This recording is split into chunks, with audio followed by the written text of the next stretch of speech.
जोहार Arjun Hansda tribe prime ते सनाम को के सगुन दाराम भुवनेश्वर ना मेटा बस्ती मेना और ओना बस्ती रे तीन जखन ओंडे खन उनको उच्छेद रना कथा लई हुई कना इनखान एटकेटोणे चेदा सिरजब कना जहां तिना हड़ ओंडे कमी लगिन को चलाव कना उनको हड़ ओकारे को ताहेना बाजार रे मा अडिगान अतु दिसम खन हड़ चलाव कातेन ओंडे नितो ठाव नेल कातेन आको ओंडे को ताहे कना नुकु गिराबसी को तीन जखन ओंडे खन राकाब रना कथा हुई इनखान दो ओकाते को चला चेद सरकार पास्टा सेन खन जहां चेद बनाव कना उनको विस्थापन हुई लेखान जहां रे मिठेन ठाव एम रना जहां लेकाना प्लान ओकारे जगह एमा हकोआ से बिना जगह एम कातेन गे उनको ओंडे खन सहार ना कुरुमुटु मेना मिद दिन दो बांगा नोआ मिद शर्मा लाहा खन एटकेटोणे सिरजाव कना नितो धबिते प्रशासन और ओंडेरिन हड़ को नितो सामांग दापाराम ते को हेज कना और उनको भितिर रे हो नेला कान मिद ऑक्तो रे खपरिया हुई कना एपेर हेंडेज हो बनाव कना और ओना साव सावते पालेन दालतोल रना घटना सामांग रे हेज गद कना इन कथाñ मेनेआ ओडिशा पनत भुवनेश्वर मेनदो ओडिशा रना राजगढ़ रना सालिया सही अतु रना कथा सालिया सही अतु खन दो सालिया सही बस्ती जहां मेना बाजार रना रोड लेकाते ओनागे रोड गानोआ ओंडे पेगे हजार खनो जस्ती हड़ मेना कोआ सालिया सही मेन लेखान गे सनाम हड़ को बड़ाय न्यामा जहां तिना गे बाहरे खन मेन दो भुवनेश्वर ना बाहरे खन एटा एटा हनत खन चलाव कना को कमी लगिते ओंडे नितो ओंडे रिन गिराबसी को बनाव कना नितो खन दो बांगा आयमा दिन खन गे ओंडे को ताहे कना आर ओंडे रिन थनित हड़ को बनाव कना नितो दो ओंडे रिन उनको गे मूड निवासी लेका मेना कोआ आर मिटांग कथा हुई कना जहां सालिया सही टोठा कना ओना दो मिटांग जंगल जमी कना ओना होतेते जुदी ओंडे खन राकाब रना कथा नेल हुआ फॉरेस्ट एक्ट 2006 रना कथा कई तलांग मोने रे हिजुआ और नोआ को इदी कते नितो एटकेटोणे आयमा सिरजाव कना तीन जखन राजगढ़ रना उना ढेर डिग डिग मार्शल बती रे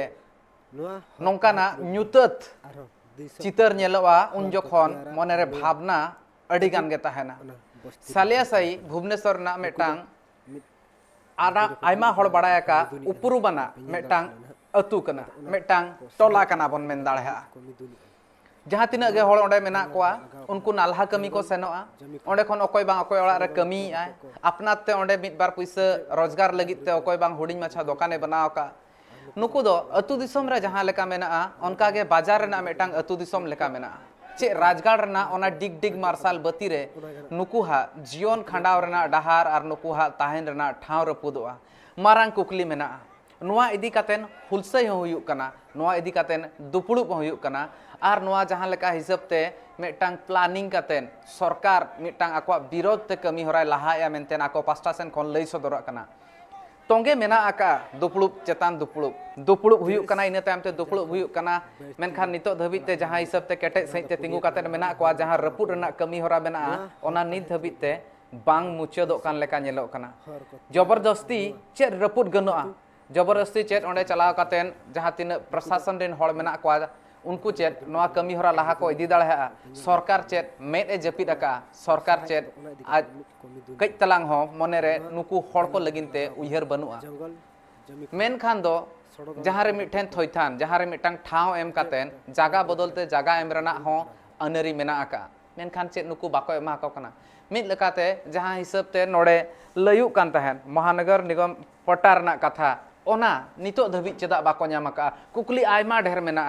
ओंडे रिन जहां तिना हड़ गे मेना कोआ उनको कोआ लई सरकार दो उनको हा विरोध ते कमी आय सरकार गे नितो आको लगिनते बैरी बनाव कनाय और सरकार नि हथियार लेकाते मेनाय नितो प्रशासन और प्रशासन हेज कातेन गे नितो कुरुमुटुई आय मेनतेन आको हा नितो धबिते आफत मेना जहां हिसाब ते आको हा नितो ओड़ा दुआर आको ठेन खन साहा संगिñok कना आको ठेन खन को रेज होचok कान लेका इकौ कातेन नोआ दुपुड़ुप को दोहले ताहेन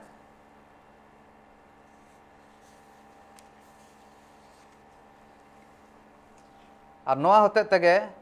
गपाल माराव एकाल गे लगती कना बांग गपाल माराव लेनखान ओना ना सरियत चेद कना बांग बुझबा सरिते चेद घटन हुई कना बांग बुझबा और चेद लेका हिसाब ते आको हा नितो दाबी मेना चेद को खोज कना ओना बस्ती रिन हड़ और ओना को बाबत तेगे तेहेኛ ट्राइब प्राइम और नोआ इदी कातेन तेहेñ चर्चा हुआ और जुदी नेल हुआ साले साइरे आयमा सांताल गाताक रिन हड़ मेना को ओना साथे एटा आदिवासी गाताक रिन ओना साथे एटा गाताक रिन हड़ को मेना को मेनखान जस्ती कायते सालिया साई मेन लेखान मेटांग सांताल टोला लेका राजगाड़ भीतर रे नेलोआ चेत ओना सालिया साई रेना जहां रपुट कमी होरा हुई कना तीन जथाता से बांग जथाता और चेत को आकवा दाबी कना चेत लेका होतेते आको पासा सेन खन विरोध नितो धबिते तोंगे मेना अक्तो ताहे कना मित शर्मा लाहारे उन जखन ठेंगा कटरी हो राकाब लेन ताहेन नोआ को बाबत तेगे जस्ती कायते गालोच हुआ इन सलाते जपड़ा कतेन मेनाया सालिया साई खन गे चमरू सोरेन गंके उनी सला जस्ती कायते गालोच हुआ चेत आकवा दाबी ताहेन कना चेत सरकार को चेतान रे बेबड़ी कमीया नितो धबिते जहां किछु मेना आफत चेत सरकार चेतान रे मेना चेत सरकार नोकाना कुरुमुटु बाय कुरुमुटुया चेत लेका नुकुआ थयतान हुआ मेटांग ठाव रे इदी कातेन आको दोहो कोय तीन जखन मेटांग बासा रपुदवा उन जखन आर मेटांग करे बांग नाम दाड़ा काया और उनी चमरू सोरेन गंके गंके झतो खन पयलु रे गंके झतो खन पयलु रे एटके टणे मारांग आगे सिरजाव कना नितो खन दो बांगा नोआ चितर दो मित शर्मा लाहा खन हो नेलोक कान गया और जहां लेका हिसाब ते विरोध मेना सालिया साइरिन हर नितो धबिते को विरोधया और आपे पास्टा सन खन नोआ होले कना सरकार दो ओंडे रिन जहां तिना हड़ मेना कोआ उनको विरोधी कना उनको विरुद्ध रे कमी आय उनको मेटांग षड़यंत्र कातेन उनको विरोध ते मेटांग प्लानिंग कातेन ओंडे खन साहा सनाय कना चेत जतो खन पुइलु रे बडाय सनिया चेत कना नोआ इदी कातेन जहां एटके टणे आर बांग एपेरेंडे सिरजाव कना चेत मेना का नितो भुर सालिया साइ रे अब नोआ सालिया साइ जिते बेले नोआ सालिया साइ रिन हड़ रेंगे जलाते को हेज लेना भुवनेश्वर जिते बेले नवा शहर तैयार कान ताहे टाउन बनाव कान ताहे कमी जलाते को हेज लेना तो धीरे धीरे ते रेंगे हड़ जतो नोडे को मिठेन कना और बस्ती को बनाव का और नोडे खन गे कमी बड़ा कातेन लाज को असुलोक कना और को ताहे कना तो नोआ ताहे कना जो जमी रिया लोलु प्रदुष्टि जमी रिया जो ते ऐदरी लगी ते सेना हड़ को चितान ते चला नोआ जमी शहर भीतर रे जहां मेता कना नितो 2006 मसिया 2006 मसिया जहां जंगल जमी आदिवासी को ताहे कना प्रत्येक क्षेत्र रे जहां को मेता कना शहर भीतर रे हो को ताहे दाड़े आ जंगल जमी अधिकार को नाम दाड़े आ ग्रामांचल रे हो को नाम दाड़े आ शहर भीतर रे जेते बेले ताहे कना अले 600 स्क्वायर फुट मिटांग भूमिहीन चे बखान मिटांग ओड़ा बनु होड़ा ताई उनी नाम रे ताहे कना जहां आईन रे किंतु ओना जे तथापि ओना बांग काते रे होगे ओना हतो बाय एम लेया और नोते 4 डेसिमिल निजस्व भाव रे डिक्लेयर के आय सरकार ओना उछन होइला 4 डेसिमिल को नामा हाय पेपर करे एम की आय जेते बेले उनको केवल मिछो प्रहसन एमा कना मिछो कथा मेन काते पेपर करे माराम माराम एडवर्टाइज एम काते हळे शांतयत को और जमी दो बाय एमा को कना जेते बेले विकास स्मार्ट सिटी हुयु कना नितो और नितंग स्मार्ट सिटी समय रे सरकारी जीए डिपार्टमेंट और म्युनिसिपैलिटी अथॉरिटी को नुकु प्रशासन मेसा कातेन ना जमी चेलकारे रेंगे हठन कोन को ओचो इदिया बखान जमी को हतावा हाथ दाड़े आको ओना रे प्लानिंग को बनाव का चक्रांत नितो जो डेवलपमेंट ᱧᱩᱛᱩᱢ ते स्मार्ट सिटी ᱧᱩᱛᱩᱢ ते रास्ता ᱧᱩᱛᱩᱢ ते को डिवाइड को और किछि दो हुयु कना आबा जो मिटा मेना समाज रे अब सामाजिक श्रेणी ओकोय दो बन दिकु कना ओकोय दो ओकारिन कना को उनका डिवाइड धारा गे को बनाव का ना अतु दिसम को नोडे उन मारंग अतु कना जे हेतु अड़ी हड़ मेना को 12टी बस्ती मेना ओना भितरे रेगे एनकान उनको भितरे विभिन्न चक्रांत को चलुओ का प्रशासन और ओना प्रशासन प्रलोभन देखाव काते उनको ठन खन जमी इदी लगी रे चेष्टाया किंतु आबो सपक्ष रे रेंगे हड़ सपक्ष रे जो न्याय मेना 4 डेसिमिल जगह नाम काते तो ताहे दाड़े मेनते जंगल जमी भितरे रे और ओना हो जंगल जमी कान गया किंतु ओना जेते बेले आले ले दाबी बारंबार वर्ष तमाम ले दाबी रुवाड़ दोहय अना जंगल जमी कना जंगल किसम जमी कना नोडे दो नोडेन को बासिंदा नाम करे जहाना डेवलपमेंट हुआ किंतु प्रशासन ओना बाय आंजम सरकार बाकिन लुतुरा कना नोडे ओना लेकाते नोडे हां ओके बेनिया ओना साथे नोआ जुदी नेल हुआ नोआ भितिर रे जहां लेका हिसाब ते नितो सरकार प्रशासन खन नोआ पौड़ी लहा कना नोआ इदी कातेन एटकेटोणे आपे लगी सिरजब कना ओना करे आपरे जहां रिप्रेजेंटेटिव मेना कवा ओना टोठा करे खन जहां मेना कवा हड़ को उनको सावता सुसरिया को हुएन बांग सरकार पास्टा सेन खन जहां नेता मेना को उनको बाछना कना को उनको हा चेत सपोहत नितो धबित ते ᱧᱟᱢ कना उनको चेदा सपोहत रे नितो बाको तिंगुन कना चेत एटकेटोणे मेना का उनको नुकु रेंगेज हड़ा सपक्ष रे उनको ओना तिंगुन लगित बखान मोचा खुले लगित सरकार प्रशासन ठेन ओना दो ताको बनुआ उनको आबोरेन जो सरकार भितर रे जहां हड़ को बोलवा कान ताबोना तो उनको आबा दिसम सेवा बखान हड़ को रेंगेज हड़ा सेवा लगित ते दिसम रिन हड़ को सेवा लगित ते उनको तिना को बड़ाया मेनते बांग ओना दो बाय रोड़गो कना जहां सरकार मेनेआ जहां सरकार नीति तको तैयारेआ उनको ओना नीति पालो को लगित उनको तो केवल को तैयार करना और नवा बस्ती बन उठावा ओंडे जेते जुर ओना ना अको नीति रे मेना नवा बस्ती को उच्छेद लेखान दको आर नुना होड़ा जगह ताहेना नोडे नुको सेना सेना धनी को श्रेणी बन एमा को ताको जो योजना को ताहे का ओना तळ स्तर कॉर्पोरेटर पर्यंत जहां को मेता को वार्ड मेंबर उनको को छुटाव कना हड़ जिमती को एड़े दाड़िया को भूतव को भुड़व को जे बांगा नोडे दो आबो दो जगह दो बाबन ᱧᱟᱢᱟ नोआ दो स्मार्ट सिटी ना नोआ दो म्युनिसिपलिटी भितर दो आबो रेंगेज हड़ को दो जगह दो बाको एम दाड़िया बोना मेनते मांग खन को डिक्लेयर उनको जेहेतु आबोरिन होड़ा किछि विश्वास मेना जेहेतु निर्वाचन कना को वोट को एम काट को तो उनको ठेन दो उनको दो बोंगा लेका ते मेचा बखान मानत लेका को दोहो काट को जहां फल रे उनको कथा दो कटी को आंजम ᱧᱚᱜᱮᱟ आर आबले जहां ले मेनआ आईन कानून हिसाब रे आईन तबन मेना जे आबो नोडे जहां रे जगह रे मेना तबना जहां सरकार नियम रे मेना 30-25 वर्ष ताहेन खान उनी दो ओना दखल जमी रे पटाय ᱧᱟᱢᱟ एकाल गे जो कोर्ट है ओना ऑल काते एम का है नुई सरकार है एम का देया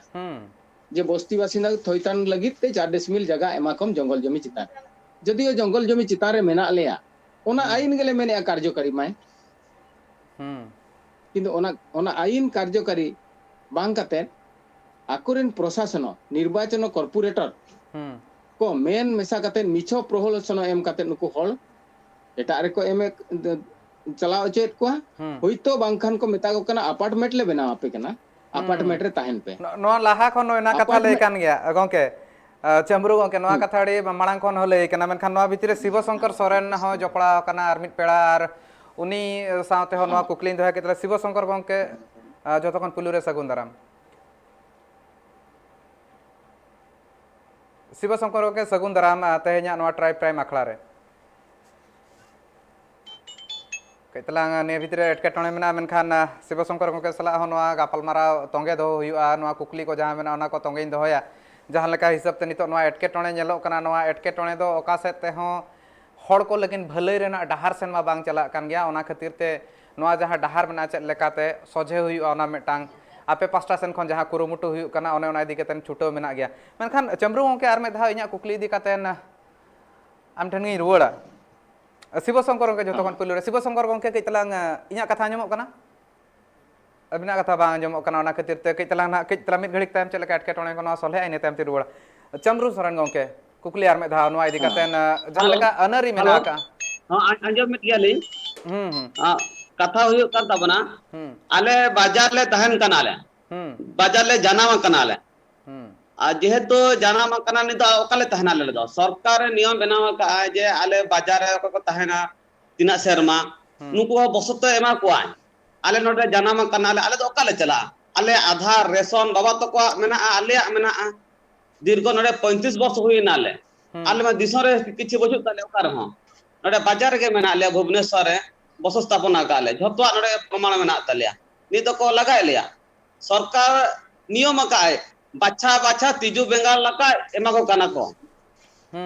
तिजु बेंगाल सरकार मा झतो होड़ा एम रना कथा ले गंके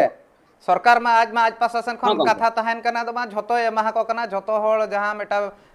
पे तला बिल्डिंग बनाया ओकारे बाठेन पे ठेन ओना जगह रे चलाव कातेन उनको होड़ को मिमिटि फ्लैट एमा को मेनतेन मेने जुदी जगह बा एमा को फ्लैट एमा को चे नोआ कथा दो एड़े कना तीना होड़ नितो दबिते फ्लैट को ᱧᱟᱢ हुई का नित धबी सरकार नोआ दो गडे या आजा योजना गाय कोनोसी जगह रे बेस लगा प्रतिफल बांगा आकुरिन होड़े दोहेत को निजस्व होड़ को तहन कना को आको राजनीति रे जहां मेना को आकुरिन सलात रे ओना दल रे उनको को ᱧᱟᱢिया रेंगेज होड़ नित धबी प्रमाण मेना भुवनेश्वर रे उडीगान जगह रे बाको ᱧामा का को योजना मेना दीर्घ वर्ष होइना मेना को नोका गे हर धारे रे मेना को उडी हारकेत ओना नेल लेखान दुख गे बुझाव काना उडी हारकेत खाली नो योजना चे ह बांग कान किना गवर्नमेंट दो और जहां लेका हिसाब ते प्रमाण लay नित kan धुरी tahan ओका चेर do gongke जहां हुई कना महानगर निगम पटा मेटांग एम रेना कथा ताहे कना ओना इदी कते नितो धबी ते चेक लेकान पौड़ी लाहा कना से ओना दो ᱧᱟᱢᱚᱜ ᱵᱟᱝ ᱧᱟᱢᱚᱜ चेक लेकान कथा सरकार पास्टा सेन खन लैयो कना आर बांग ओंडे जहां सरकार लगित कमी आर बांग प्रशासन मेना को उनको पास्टा सेन खन चेक लेकान कथा को सामांग रे हिजु कना दो नोआ जहां महानगर निगम पटा ᱧᱟᱢ रेना कथा ताहे कना ओना ओना ना हालत चेक मेना नितो उडी बेस कथा कुकली नाम हुएना सरकारे मेनावा का जे ओडिशा सरकार जगह एमिशन खातिर मादे प्राइज एमाय काना किंतु दुख ना कथा नडे हुयो काना तिना ओडिशा रे तिनाटी महानगर निगम रे तो जगह पाए एमोआय मेनते सरकार ठको काय किंतु डिक्लेयर काय भारत वर्ष रे पृथ्वी रे सारा प्राइज नामा का जे जगह एमा को काना भारत सरकार टेन प्राइज माय काना ओडिशा सरकार मुख्यमंत्री नामा का किंतु दुख ना गमके हुयो काना भुवनेश्वर बरमपुर राउरकेला कटक नौका के मोए गोटांग सिटी मेना ओना जगह रे तो जगह बाय एमा को मेनते लई आकिन और नोआ जखा तो आले दोले मेन या जेहेतु आले तो जंगल जमी रे मेना लेया जंगल जमी जेहेतु आदिवासी कना ले जंगल जमी तो मेना ताले आला राइट मेना कान ताले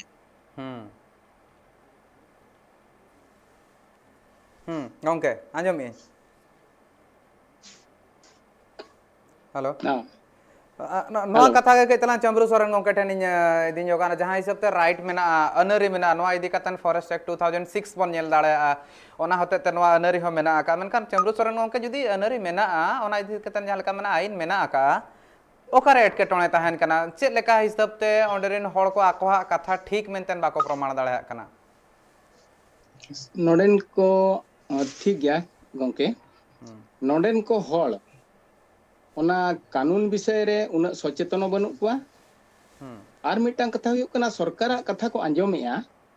जहां फड़ोरी की उनको जगह मिशन हा नितो शिवसरन तिकिन जहां किन मेन किया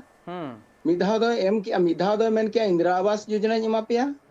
राजीव आवास योजना एमा पेया आदो इने परे दो मेन का ना आवास योजना माने जहां की अपार्टमेंट बनावा को कना नितोंग जो अपार्टमेंट बनावा को कना ओना जो मारांग कथा ते रोले आए बखान पेपर पर एम आए ओना अपार्टमेंट रे अवस्था अडी सूचनीय बारिया छोटो छोटो रूम और मिटाम लैट्रिन बाथरूम और किटिज ओडोक लगी और ओना रे जे इदिया जे ओना रे लक्षे 20,000 टका डिपोजिट इदिया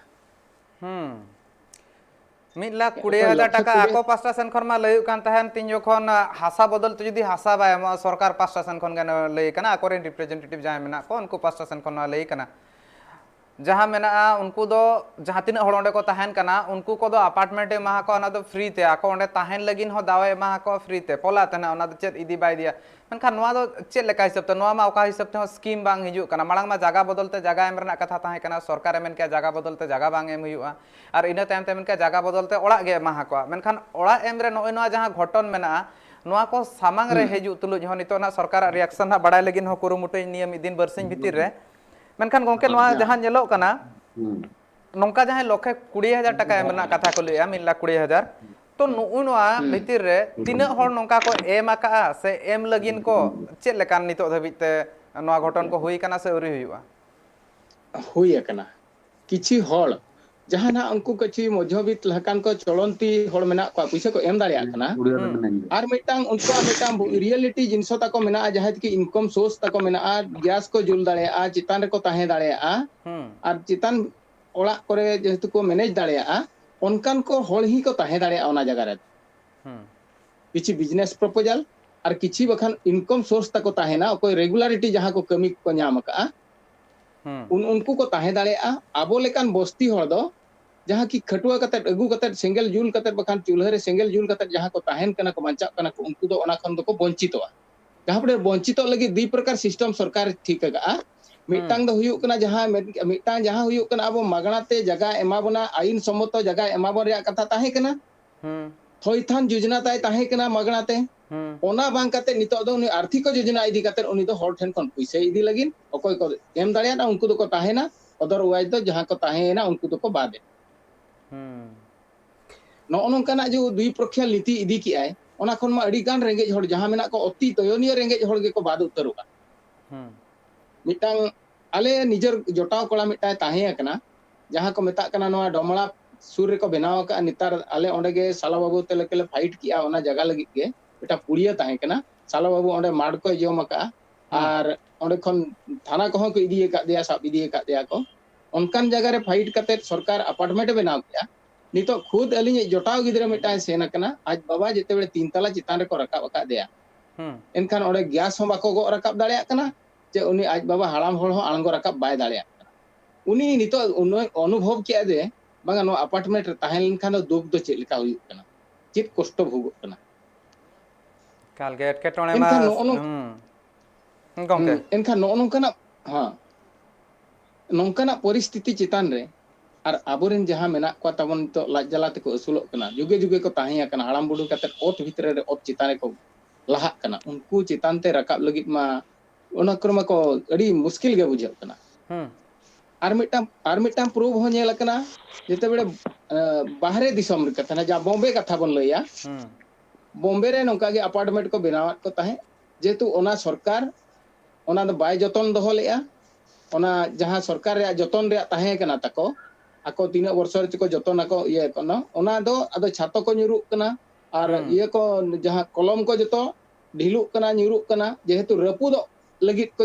ᱢᱟᱱᱮ ko ᱚᱱᱩᱵᱷᱚᱵᱮᱜᱼᱟ ᱚᱸᱰᱮᱱ ko ᱡᱟᱦᱟᱸ ᱵᱟᱥᱤᱱᱫᱟ ᱟᱯᱟᱨᱴᱢᱮন্ট ᱨᱮ ᱩᱱᱠᱩ ᱫᱚ ᱟᱬᱜᱚ ᱠᱟᱛᱮᱫ ᱟᱨᱦᱚᱸ ᱞᱟᱛᱟᱨ ᱨᱮ ᱡᱚᱨᱤ ᱚᱲᱟᱜ ᱠᱟᱛᱮᱫ ᱠᱚ ᱛᱟᱦᱮᱱ ᱠᱟᱱᱟ ᱱᱚᱜᱼᱚ ᱱᱚᱝᱠᱟᱱᱟᱜ ᱠᱚ ᱢᱮᱫ ᱛᱮᱵᱚᱱ ᱧᱮᱞ ᱟᱠᱟᱜᱼᱟ ᱡᱮ ᱱᱚᱣᱟ ᱦᱚᱸ ᱚᱱᱟ ᱟᱜᱟᱢী ᱫᱤᱱ ᱨᱮ ᱱᱚᱣᱟ ᱯᱚᱨᱤᱥᱛᱷᱤᱛᱤ ᱦᱩᱭ ᱫᱟᱲᱮᱭᱟᱜᱼᱟ mente ᱟᱨ ᱚᱱᱟ ᱥᱚᱛᱭᱚᱛᱟ ᱪᱮᱫ ᱢᱮᱱᱟᱜᱼᱟ ᱱᱤᱦᱟᱹᱛᱤ ᱦᱩᱭᱩᱜ ᱜᱮᱭᱟ ᱚᱱᱠᱟ ᱜᱮ ᱟᱵᱚ ᱮᱠᱟᱞ ᱠᱚ ᱜᱮ ᱚᱵᱚᱦᱮᱲᱟ ᱵᱮᱱ ᱜᱮᱭᱟ एटकेटोणे ᱚᱱᱟ आयमा ᱟᱯᱟᱨᱴᱢᱮন্ট ᱨᱮ मेना एकाल गे चंद्रू गंके जहाँ कथा मेना एटकेटोणे आयमा मेना मिद लेकाते जुदी हॉल मिटान चलाव काते नोंडे हो मेटा अपार्टमेंट रे ठाव को एमा दे इने खान दो जहाँ हिसाब ते मेटा परकव मेना ओना परकव हो भेगार और दोसर कथा हुयुक कना ओना बदल ते मेटा जगह मेना बांग जगह मेना कथा ताहे कना ओना बांग एम लना इने तायम ते जहाँ अपार्टमेंट रे ठाव एमा हकवा मेने मेटा फ्लैट एमा हकवा और ओना जहाँ फ्लैट एमा हकवा ओना लगित ते हो टाका पैसा हाता हुयुक कना मेनखान नितो भुरते सरकार हो नोआ इदी काते थीर मेनाया नोआ मेटांग अड़ी बतरान अक्तो कान लेका हो आइकाबा चेदा से आपे पास्टा सेन कोन चिरगल काते नोआ इदी काते विरोध हो तोंगे आपे पे दोहो का मेनखान सरकार चेतान रे आपे कुकली जहाँ मेना ओना इᱧ आसो कना एकाल गे सेटरो गया और नोआ इदी काते जहाँ गालमाराव मेना तेहेኛ नोआ ट्राइब प्राइम आखड़ा रे तोंगे ताहेना मेनखान हुडिñ माछा जिरो रना अक्तो हुई कना जिरो तायम नोआ इदी काते चर्चा आर हो लहा सेन बन इदिया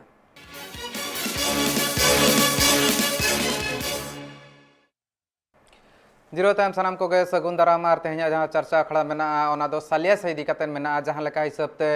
सरकार ओंडे मिद लेकाते बाय नजरा कना और बांग उनको जहाँ हॉल मेना को ओंडे उनको हा भले लगिन ते बाय उहेर लेका इको या को ओंडे रेन हॉल ओना साथ साथ ते जहाँ अनरी मेना ओना हम मिद लेकाते लेबे लोटम कना मेनतेन साले साइरिन जहाँ तिना मेना को हॉल को उनको को आफत ओना खातिर ते तोंगे मेना का को हुलसे जहाँ तीन जखन गे प्रशासन हिजु कना उन जखन सामांग दापराम को न्यापाम कना और कई तलांग हो एपेर हेंडेज हो सिरजब कना नोआ इदी काते ने कई तलांग लाहासन गालमाराव शिवशंकर सोरेन गंके मेना शिवशंकर गंके निया तायम दो चेद नितो सरकार आपे कथा बाय आंजोमे आपे हा दुपुड़ुब हुयुक कना गालमाराव हुयुक कना हॉल को पे चिरगलेट कोआ ओना इदी काते कथा पे ले को कना चेंगा कना को जुदी सरकार नितो हा पे हा कथा बाय बताव ले इने खान दो लाहासेन मेन दो बाणांग सेन आपे हा चेद लेकान कमी होरा ताहेना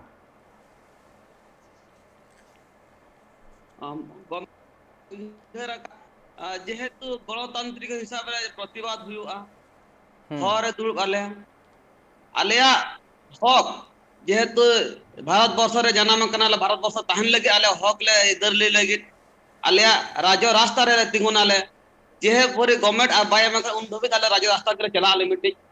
आ दुते हुई कना कुड़ कुचुर दले चला आले जेहेतु राइट मेना ताले अधिकार मेना तालेया जे जंगल जमीन मेना ले अधिकार ले चला ओना साउंते आले ले चला रास्ता घाट ले हुआ हर रे तिंगुनाले हर ले धारणा आले जेहेतु विधानसभा माना रे तिंगु हुई आलेया बांखान निजर हक दो लगित बांग तिंगुलेन खान दो चिली हो बाय यामाय बाय प्रचार मिया निज हक खातिर के तिंगु हुई लगित विधानसभा माना रे ना हक खातिर के राज्य रास्ता एसर हुआ निया के ताले मानाम ले उहेर का गया लेना मेटांग दो बांगा अड़ी हॉल गान ले गाता सामटाव किरन हॉल कोले मेना को अतु ओना टोला कथा गिन मेने तान जे अतु टोला रिन हॉल मेना को नितो जुमिद तिन मेना को ओना कते झोतो हळा चेत सफर मेना जहां लेका हिसाब ते मारे चमरू गंके ले ताहेने कई तलांगा जहां वार्ड मेंबर को मेना को उनको को मिद लेकाते हॉल को एळे लगिन को छुटो कना को नौकान बेला रे आपे तिना सपोहट पे नाम दाड़े आ तिना आपे हा कुरुमुटु जहां मेना गेले बिनि लेका इको आपे तिना हॉल को पे सांटाव दाड़े हा को जुमिद दाड़े हा को आपे गमके नोडे मेना ले जेतकी नोडे दो मिटी छतिक पार्टी लगी ताले खजो नोडे माटी लगी खजो ओडे नोआ मिटी डाकरा एमा का नोआ डाकरा रे उडिगान हॉल खज एकना को नोआ के मिटी जुमिद दाड़े एकना नोडे ओका पार्टी हो बांगा उडिगान पार्टी में मेना को जेहेतु हॉल डाकरा मिटी दोहला नोडे पार्टी लगी तो बांगा ओ थासा लगी ओना डाकरा ते उडिगान हॉल को करालाना को 60 कन 70,000 हॉल ले जारा करते ले राजधानी ऐसे ला गंके कितरा नितो नेटवर्क ना एटकेटोने मेना ठोको सहित बांजम जामो कना मेनखान आर में धाते ना नवा कुकली तक रुवाड़ ना चमरू सोरेन गंके शिवशंकर सोरेन गंके बना हॉल के मेना किना जपड़ाव काते न कितलांग कथा बांग आंजम जामो कना मेनखान नवा भितिर रे जहां लेका इस्ते नेलो कना जतो हॉल तीना जुमिद मेना को नोयना मेटांग कथा कना और ओना साव सावते जुदी नेल हुयुआ सरकार चेदा बाय मानाया चेदा सरकार मिद लेकाते सनाम हॉल मिद धार रे दोहो का को कना लेंगा धारे का को कना और जहां हॉल को वोट को एमा का वोट एम काते सरकार हको बनाव कादया चेद उनको लगिते नितो सरकार दो अपनार दो बाय ताहें लेना नितो दो उनको दो एटा हॉल मेंतेने मनेत को ओना मेटांग कुकली ताहेन कना जहां तिना गे ओंडे सालिया साइरिन हॉल मेना को नोआ इदी काते नितो मेटांग मारांग कुकली रकाब बकना नितो खन दो बांगा आयमा दिन हुइना नोआ कुकली नितो धबि नोका तोंगे मेना चमरू गंके ओना ना तेला पुरो लगिन अरदासिन दोहया जहां हिसाब ते हॉल जुमिद कथाñ मेने ताहना पे हा दुपुळुब ताहे कना इने तमना दुपुळुब रे चेत को ठौका कना और आपे हा चेत कमी होरा को मेना नितोंग बासामा भुवनेश्वर भितरे निहाती के दरकार किछि होळा दो बाहरे रे अतु दिसम रे बासा दो बाको बनाव का बाको तैयार का आ नोडे को हरा बुरु कना आ नोडे खन आर मिटांग दुनिया को नेल लगी ते उनको मिटांग नितो हरि आशा बाको दोहो का जदि उनकान को हॉल ना जेतेबेले आको राइट्स नाम लगी जेतेबेले ना को बुझाव तियुगा आले जहां ले सचेतन को बुझाव आको कनाले जदि नोआ भितरे बुझाव तियुगा को आर आले राइट्स मेना आमेंते ताहिन लगी बासा लगी दो ओला प्रत्येक मनुष्यर हॉल लगी ओतरे धरती रे दो बासा ठाव दो ताहिन लगी ते जेतेबेले राइट्स मेना नोआ राइट्स जेतेबेले ना बस्ती जा माने लक्ष्य लक्ष्य हॉल को बड़ाई ले आमी धाव जेहेतु को प्रतिवाद ले आले तो ओना सोर्स जेतेबेले ना सेटेरा कुआ एनखान दो निश्चितो आगामी दिन रे नोआ प्रतिवाद जहां हुयु कना ओने प्रतिरोध हो ओना संग्राम सेटेर दाड़िया उन जो दो जीवी हो ताले पछी चलाव दाड़िया उन जो तो गुड़ी हले जम दाड़िया च प्रशासन पाखरे ओना दो ना बाय रड़ोगा कना उन जो प्रस्तुति चेत हुयु दाड़िया ओना दो आगाम प्रस्तुति दो बेनाव माले बनावेत गया उन जो तिना ले सामना दाड़िया आ तिनंग सामना हol हो मेना लेगिया पछी चले सामना दाड़िया गिना कलिंग नगर जेहेतु हुई लेना उनका गे तो द्वितीय कलिंग नगर हुई दाड़िया एकाल जाजपुर ना कलिंग नगर ना जहां लेका हुई लेन तान कलिंग नगर गुड़ी कांड में लेखान ओना तो हक इधर खातिर लड़ाई खातिर आको जीवी चलाव लेन तान आयमा हड़ को हियर का जहां तिना गे ओडिसा रेन मेना को उनको एकाल गे नोआ नागाम बाबत ते नोआ घटन बाबत ते सनाम हड़ को बाड़ाया और नितो धबिते उनको जहां को जियत लेन तान उनको को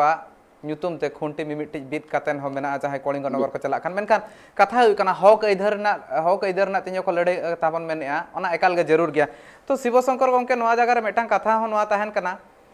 ᱱᱤᱛᱚᱜ ᱠᱷᱚᱱ ᱱᱚᱣᱟ ᱞᱟᱹᱲᱦᱟᱹᱭ ᱛᱚᱸᱜᱮ ᱫᱚ ᱵᱟᱝᱟ ᱟᱭᱢᱟ ᱫᱤᱱ ᱠᱷᱚᱱ ᱛᱚᱸᱜᱮ ᱢᱮᱱᱟᱜ ᱟᱠᱟᱫ ᱮᱱᱛᱮ ᱨᱮᱦᱚᱸ ᱱᱤᱛᱚᱜ ᱫᱷᱟᱹᱵᱤᱡ ᱛᱮ ᱪᱮᱫᱟᱜ ᱟᱯᱮ ᱦᱟᱸᱜ ᱡᱟᱦᱟᱸ ᱠᱩᱨᱩᱢᱩᱴᱩ ᱢᱮᱱᱟᱜᱼᱟ ᱚᱱᱟ ᱵᱟᱝᱜᱮ ᱞᱮᱵᱤᱞᱤ ᱟᱠᱟᱱᱟ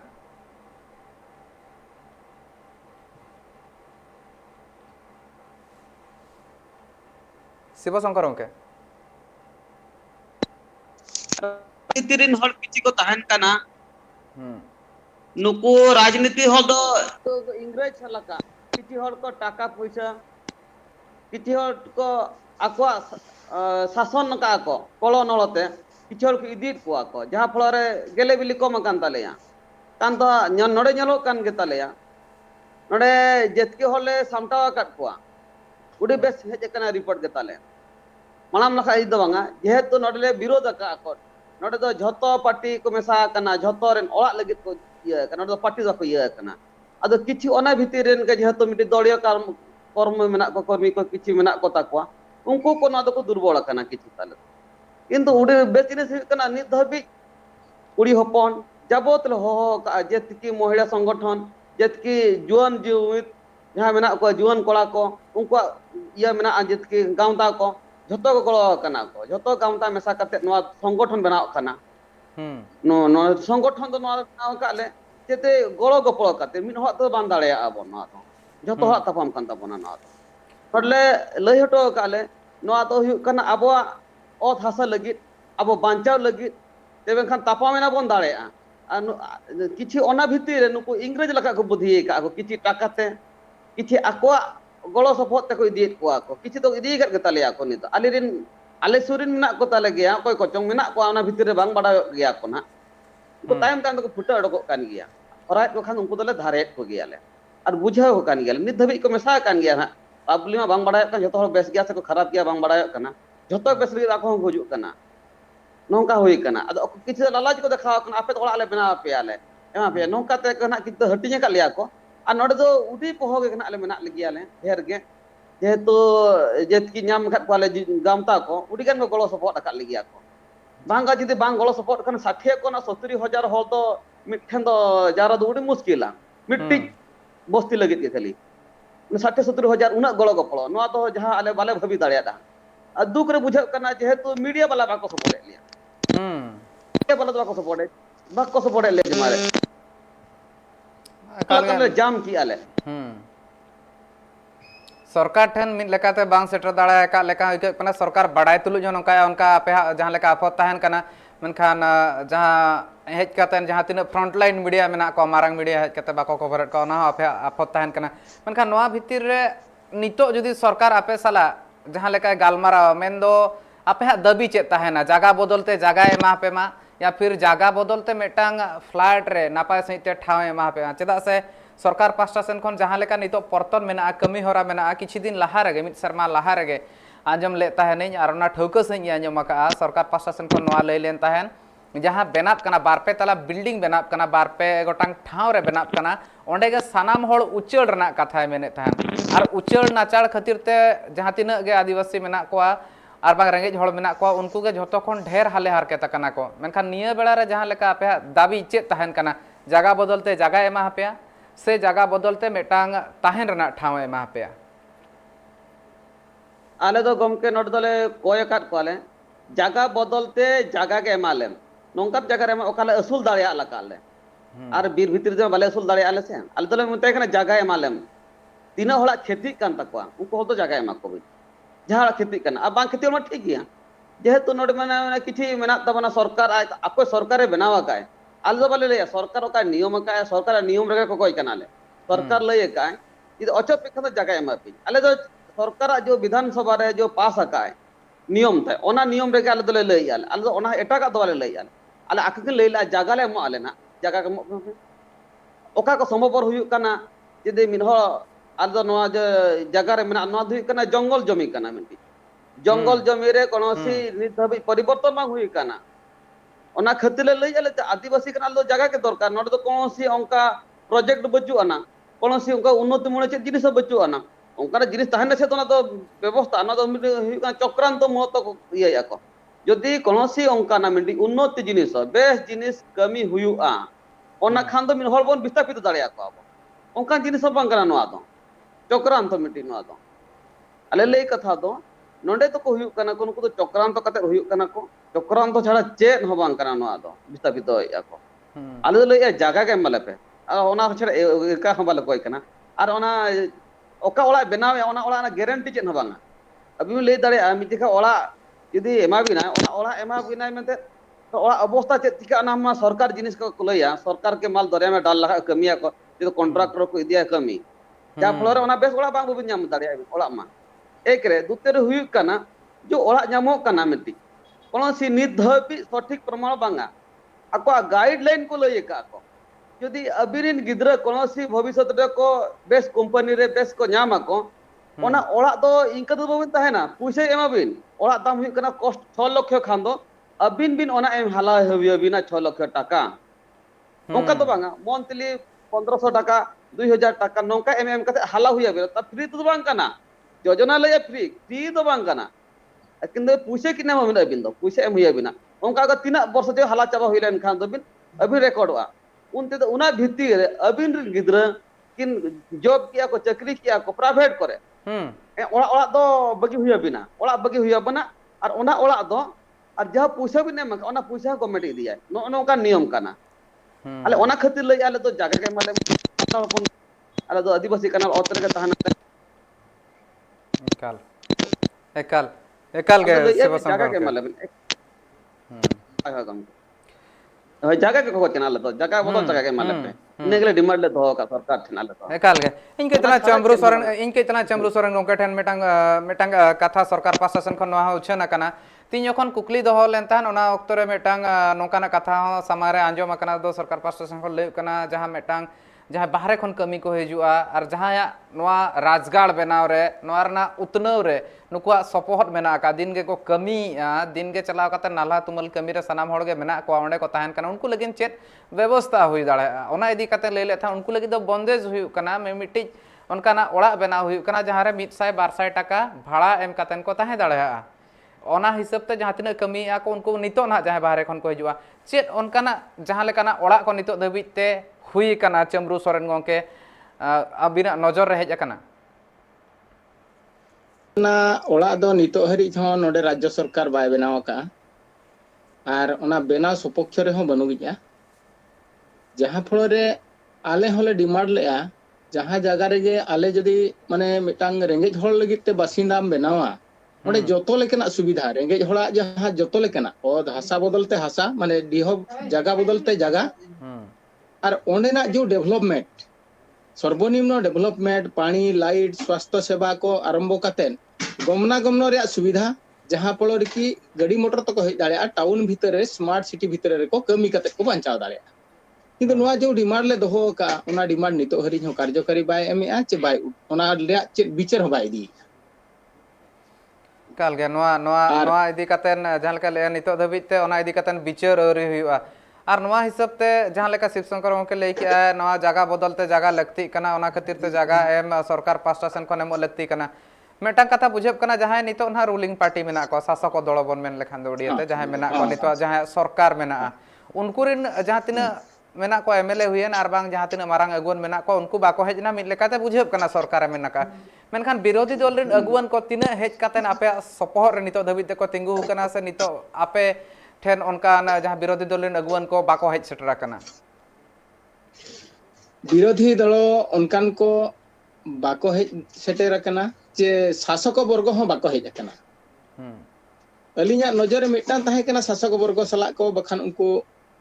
आकोरिन जहां ताहे कना को ऑफिसर को जीए डिपार्टमेंट को बखान म्युनिसिपैलिटी अथॉरिटी को सला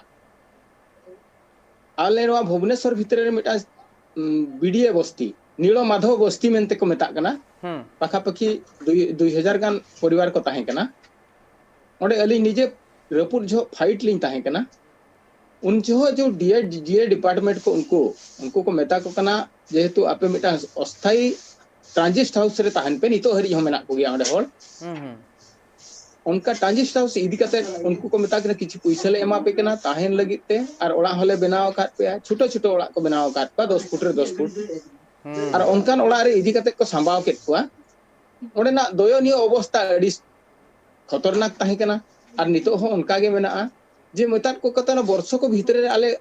ओड़ा ले बनाव कते ले एमा पे आनते किन नितो 4 वर्ष हुयु कना ओड़ा बाको पुरया जहां फल रे कि उनको ना नितो जो अपेक्षा रे ताकत ताहे कना रेंगेज होला नितो निराशा कना को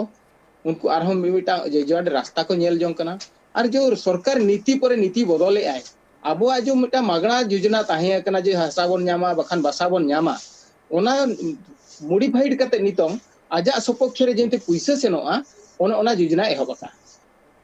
एनखान ओना योजना जदी नितो एहबका ओना अकोय हो बाको विरोधिया रेंगेज हळ बाको विरोधिया रेंगेज हळ रेंगेज हळ उन बस्ती बासिंदा नोआ खन को बाद पड़ाव आना तो ओना नितो अरी को उहर तियुगा जेते बेले नितो हरि हो किछि ओड़ा बेनाव कना अकोय हो बाको सेन कना आले मंचेश्वर मिटांग टोला मेना अलिया कोऑर्डिनेट रे संगठन रे मंचेश्वरिन हॉल जेते बड़े फॉर्म को फिलअप होचेत को ताहे जे अपार्टमेंट रे ताहेन पे मेनते तो उनजो नवाले सचेतन के कुआ जे अपार्टमेंट ताहेन दो नोंकान परिस्थिति हुयुआ आर नोंकान पैसा को अदय बना और भविष्य रे जेते बड़े आबुरिन गिदरा पिदरा को कमी के खान दो ओना पैसा फेरस्त हुया बना बाद बाकी दो बा खान दो ओना भोड़ाटिया लेका बन ताहेना जेहेतु उनजो को मन के आपे इनकम सोर्स पे सेटर किया 15,000 खन चेतान सरकार जहां मेन लिया 15,000 खन चेतान अकोय को ताहे कना उनको दो रेगुलर जहां को नाम 15,000 खन चेतान उनको दो रेंगे हड़ दो बांग कना को प्रथम सर्वे ताय ओना हुईना उनको दो रेंगे हड़ दो बांगा 15,000 खन पर जहां पर मातली नाम लातार से उनको दो को रेंगे हड़ कना तखन आले रेन गिदरा को ना जेते बेले 15,000 खन चेतान को नाम एनखान आले दो रेंगे हड़ दो बांग कना ओना ओड़ा खन ले बादो जो ओना भितरे चक्रांत दोहोयआ एटकेटोने तो ओने ओना एटकेटोने रेखान मा तहु हारकेत हुयु कना ओना लगिते नितो संपूर्ण भाव रे जहां ले चिंताया जे जगह बदलते जगह मिशन जहां ताहे कना तबन 4 डेसिमिल 600 स्क्वायर फुट जहां ताहे लेना ओडे खन सरकार निजे के डिक्लेयर किया दो 600 स्क्वायर तो बई एम दाले 400 माने 400 स्क्वायर फुट ना कथा ले लेन ताहे नुन जखन 400 एम किया किंतु ओना रे हो नितो बाय पूर्णया और ओना रे बाय पूर्ण खातिर ते ओना बाय पूर्णया और नते हुयु कना जंगल जमी आईन जहां केंद्र सरकार मेनाया जंगल जमी आईन नितो उनी संकुचन लगित छुटे ओना हो लेवल लॉटम रना कुरुमुटु मेना हय एनखान नुई ओना नुई सपोखे कना ओना गळवाय कान खान उनी साहस कटी जामया आरो तो विस्थापन लगी छुटे कना जंगल जमी रे आपे बाले जाम दाड़े आमेनते एकाल मेटा कथा नोडे खन बुझो जामो कना सरकार मिद लेकाते मेरे जेपिड अका जहां तिना रेंगे होड़ मेना कोआ उनको को दया चेतान ते रोलर हुयन बुलडोजर हुयन ओना चालू कातेन गे आजा उतनव रेना जहां चितर मेना ओना बनाव सनाय कना भुवनेश्वर स्मार्ट सिटी बनाव सनाय कना राजगाड़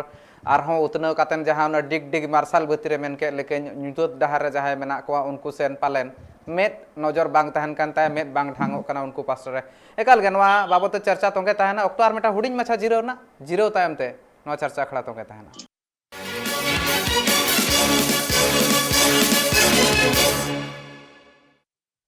जिरो तायम सनाम को गे सगुन दारामा रक्त बांग पलम काते नडी लोगन गे इኛ शिवशंकर सोरेन गोंके सलाते नवा गालमारा कइतना लाहा से इदी जोगा शिवशंकर गोंके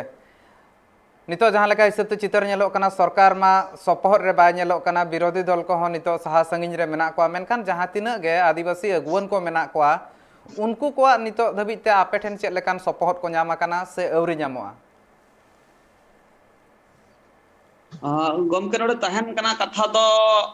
सपोहत मेना लगिया सपोहत बांखान दो हर सपोहत आदो सरकार तरफ खन बांगा से विरोधी दल से खन दो बांग कना सपोहत दो न नोका जुआन को गे अतु अतु टोला टोला हल बुझाव काते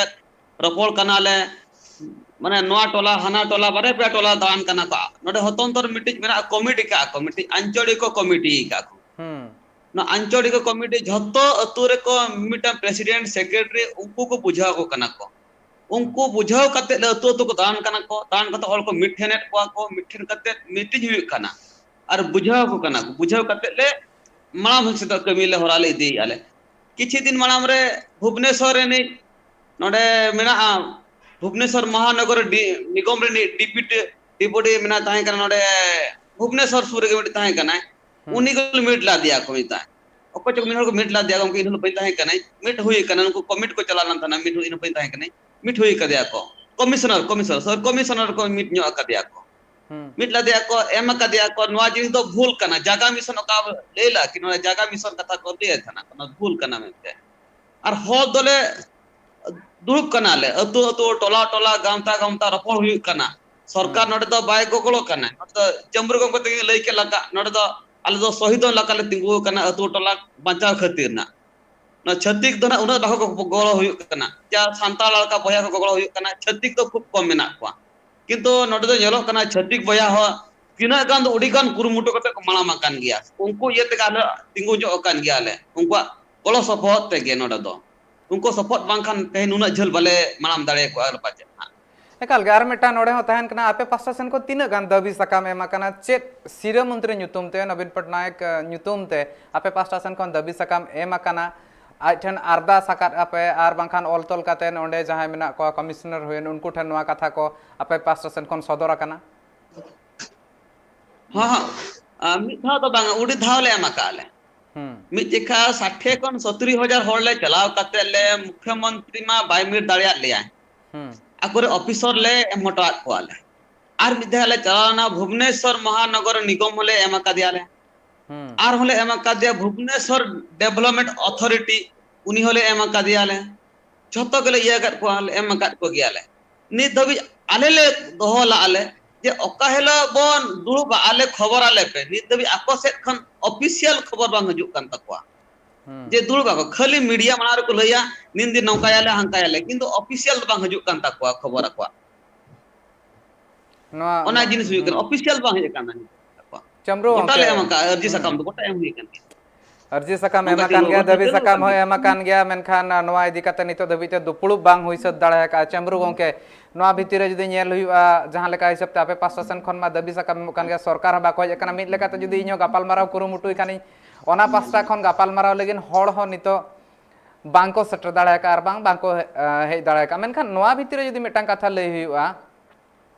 आपे पास्टा सन खन दबी ताहन kana जदि सरकार लगिते ट्राइब टीवी पास्टा सन खन ट्राइब टीवी होते ते आम जहाँ चेत बेवरा एम सना मेया नितो इने खान तो चेत लेकान बेवरा ताहेना सरकार ठेन आर बांग सरकार ठेन चेत लेकान अरदास ताहेना सरकार ठेन अरदास ताहन कना आले तो जागा बदल तो जागा के माले पे ओका जगह ले आले ले असुलो कना ले बाजार को ताहन कना साधारण हो तो बस्ती रे तो ड्राइवर को ताहन कना लेबर को लकान सोरेन को ताहन का ड्राइवर लकान को ताहन नुका दिकुला रे माली को कमी करा को बागा आको ओला को कमी कना ओंकान होल को ताहन कना और उनको भड़ा बाको ताहन दाड़िया आले लई आले उनको होल ओकारे को कमी ओना सुर के एम आको पे खान तो बांचाव दाड़िया को यदि मिड होल रेंगेज होल यदि 20 किलोमीटर 30 किलोमीटर डिस्टेंस रे मायाम खान बाय बांचाव दाड़िया उनी आले लई ओका कमी ताहन कना को ओना सुर के सरकार व्यवस्था भीतर मा को आले वाले लई आले व्यवस्था सरकार व्यवस्था भीतर उनको व्यवस्था बन एमा को आबन जगह मेना खान जगह बन एमा को यदि ओला मेना ते सरकार उडीगान जगह मेना ते सेना सेना कंपनी तो एमा को कना उडीगान कंपनी एमा को कना किंतु रेंगेज होल तो बाजू आना नोडे दुख बुझे कान तालिया रेंगेज होल लगी तो नितबी जगह बाजू आना आले ले कान नोडे कान ट्राइब टीवी ठन अरदास आले न दोय आले सरकार ठेन से आले तो जगह बदल जगह और कमी ठाव जगह एमा को पे इने के अरदास दो ना और आले बाले लई आजे जे नुना से उना सरकार जेत के व्यवस्था भीतर इना के माको आले ले कोय कना 600 वर्ग फुट आले लई आले इना खान तो मिहल बांचाव दाड़े आय ओला आर आजे गिति दु इना बांचाव दाड़े इना के अरदास कना सरकार ठन लई आले 600 वर्ग फुट कमी सुर जगह ओला एमा को पे और ओकर बांचा लखन जगह रे और बीर करो बांगा इना ले सरकार ठन अरदास ले दो होय आले ट्राइब के पास्टा निकाल गया आयमा सारहा बना होड़ बनार नेता पड़ाई सलाकिन ताहे कांतहन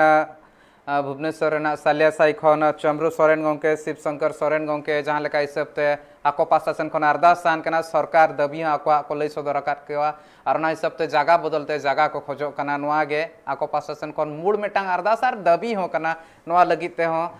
तायम बिदलते हुलसे को आणगो दाड़ा मेनते लई सदर दान कान आयमा सारहाव चमरू सोरेन गोंके शिव शंकर सोरेन गोंके बना होड़ तेहኛ कमी होरा सेलेदो लगिते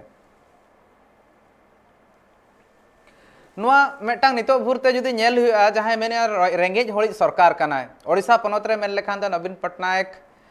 तीन जखन लयुआ सिरा मंत्री हा ᱧᱩᱛᱩᱢ मुन जखन रेंगेज होड़ी सरकार मेनतेन लयुआ मेनखान रेंगेज होड़ी सरकार भीतरे जहां तीन जखन मेटांग राजगाड़ रे रेंगेज होड़ मेना को चेत उनको लगिन हो बाय तिंगुना अतु दिसम रे रेंगेज होड़ मेना को उनको लगित ते तिने तिंगुन कना आर ओना साथे राजगाड़ रे रेंगेज होड़ लगित ते तिने तिंगुन कना चेत आको हा अरदास बाय पुरवा हासा बदलते हासा चेत बांग ᱧᱟᱢᱚᱜᱼᱟ और बासा बदलते बांखान बासा चेत बाय ᱧᱟᱢᱚᱜᱼᱟ ᱱᱚᱣᱟ ᱵᱟᱱᱟᱨ ᱚᱠᱟ ᱦᱚᱸ ᱦᱩᱭᱩᱜ ᱞᱮᱠᱟ ᱱᱤᱛᱚᱜ ᱫᱷᱟᱹᱵᱤᱡ ᱛᱮ ᱵᱟᱝ ᱧᱮᱞ ᱟᱠᱟᱱᱟ ᱟᱨ ᱡᱟᱦᱟᱸ ᱛᱤᱱᱟᱹᱜ ᱜᱮ ᱱᱤᱛᱚᱜ ᱫᱷᱟᱹᱵᱤᱡ ᱛᱮ ᱠᱩᱨᱩᱢᱩᱴᱩ ᱦᱩᱭ ᱟᱠᱟᱱᱟ ᱚᱱᱟ ᱠᱚᱫᱚ ᱢᱤᱪᱷᱟᱹ ᱜᱮᱭᱟ ᱢᱮᱱᱛᱮ ᱚᱸᱰᱮᱨᱤᱱ ᱦᱚᱲ ᱠᱚᱣᱟᱜ ᱞᱟᱹᱭ जहाँ तीना हड़ ओंडे मेना कोआ उनको पास्टा सेन खन कुरुमुटु मा ताहन गान गया सरकार आकोआ कथा मानामा मेनखान सरकार और प्रशासन मेसा कातेन ओंडेरिन हड़ को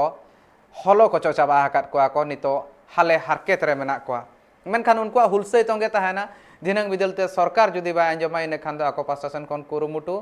और आको पास्टा सेन खन हुलसै हुयेन और रेहड़ा रे दुड़ुब हुयेन आको को सेलेदोआ मेनतेन और आको सरकार विरोधते नौका गे तिंगु कातेन को ताहेना मेनते लई सदर का को ट्राइब प्राइम नेल लगिन तायमा सारा साराम को गे नेल का ताहेन पे ट्राइब टीवी जोहार।